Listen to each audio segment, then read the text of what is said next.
Buongiorno tifosi, donc nouveau nom de chaîne, si vous n'avez pas remarqué le changement, si vous n'avez pas vu ma dernière vidéo de ce midi. Et aussi nouvelle maison, ça c'est ma nouvelle maison en travaux, j'y habite pas encore, mais bon ça, on s'en balèque. Parlons de la Juventus, parce que 2 jours après le match contre le Spezia, je me suis pas encore bien repris de mes émotions. C'était une simple match extérieur contre le Spezia et ça nous a tous semblé à une finale de Champions League pour gagner ces 3 points.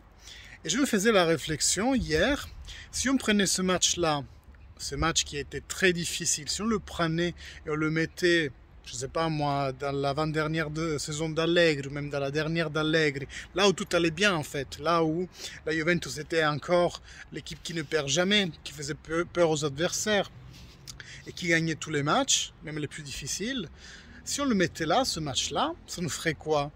Je me suis dit, ben, ça nous ferait rien du tout en fait. Oui, un match difficile, ça peut arriver.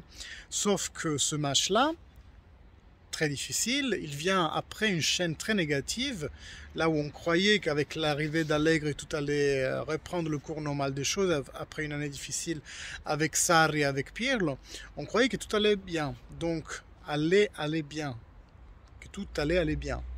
Mais le premier match nul contre l'Udinese, première défaite contre l'Empoli, après un match où on a joué avec moitié de l'effectif, avec le Naples, on l'a perdu dans la deuxième mi-temps. Parce qu'on est passé on a marqué tout de suite, et après on s'est fait rattraper. Avec le Milan, même histoire, on a joué un très bon match avec le Milan, la première mi-temps.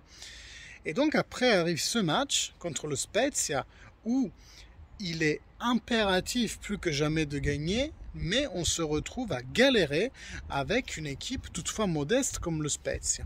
Et donc ce match-là, il est aussi négatif parce qu'il est placé au bout de cette chaîne très très malheureuse de matchs de la Juventus. Donc que doit-on en tirer de cela? Doit-on en tirer que Allegri, si on tire les sommes, il est là, que depuis un mois, qu'il n'a pas vraiment pu travailler bien avec l'équipe, non seulement d'un point de vue tactique, mais aussi sur la mentalité des joueurs. Et donc laissons le temps à Allegri de faire ce qu'il sait très bien faire, c'est-à-dire donner une mentalité gagnante à une équipe. Il disait toujours, je vous le rappelle toujours, il disait contre le Malmo, quand il est arrivé la première fois, les joueurs étaient blancs parce qu'ils avaient peur de se battre contre le Malmo. 2017, je crois, je ne sais plus quand il est arrivé à Lègue la première fois, 15 peut-être, ouais. Et bien maintenant c'est la même chose en fait, il faut que ces joueurs acquièrent une confiance en eux-mêmes, qu'ils deviennent une équipe. Donc aujourd'hui, c'est clair, on est au fond du gouffre, mais vous savez quelle est la bonne nouvelle quand on est au fond du gouffre? C'est qu'on ne peut que faire mieux, on ne peut que monter. Donc soyons positifs. Il faut être positif parce qu'on a vu des choses positives. Vraiment un très beau match contre le Milan en première mi-temps. Avec le Napoli aussi, on a fait ce qu'il fallait faire. On voit des birbes de bons jeux. On voit une abeille qui a décidé qu'elle voulait faire du YouTube aussi. Non, on voit un commencement de 4-2-3-1 et je vous ai dit la remontada, c'est parce qu'on s'est mis en 4-2-3-1.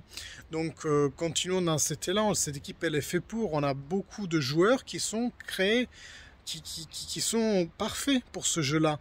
On a un Dybala qui peut être sous pointe, on a des externes comme Chiesa, Kulusevski, Cuadrado, même Caio Jorge et Morata peuvent faire les externes, on peut les interchanger entre eux. En pointe, on a soit un Morata, soit un Kean. On a tout ce qu'il faut. Il nous faut juste sécuriser le milieu de terrain.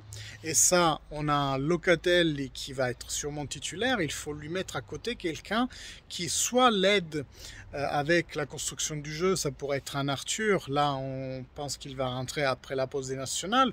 Ou ça peut être un joueur, disons, plus de récupération de ballon, comme Betancourt ou Rabiot. Ou si j'ai le droit de rêver, moi j'aimerais bien un Kessie par exemple dans ce rôle-là. Donc, positif les gars, positif, parce que là, demain, il y a la Sampdoria qui arrive à Turin. C'est une bonne équipe. Demain, je vous fais une petite vidéo pour vous expliquer un peu le jeu de la Sampdoria et comment nous, on va arriver à ce match-là. En attendant, il y a Romeo Agresti qui nous a parlé de la situation de Dybala. Apparemment, il y aura une 4e rencontre entre l'entourage de Dybala et la Juventus pour décider l'avenir. Et la Juventus semble être prête à augmenter un peu l'offre pour s'approcher de 8 en fixe plus 2 en bonus, et normalement ce prolongement de contrat devrait avoir lieu vraiment sous peu. En attendant, comme dit, demain, petite vidéo d'introduction à Juventus Sampdoria. Je vous y attends et n'hésitez pas à liker cette vidéo, à la commenter, à vous inscrire à la chaîne, à cliquer sur la petite cloche, comme ça vous serez mieux au courant de toute nouveauté. Les gars, nouveau branding, nouveau lieu, nouveau tout. Mais je vous attends nombreux à partager cette chaîne à toutes vos connaissances pour nous faire grandir. Allez les gars, à demain. Ciao.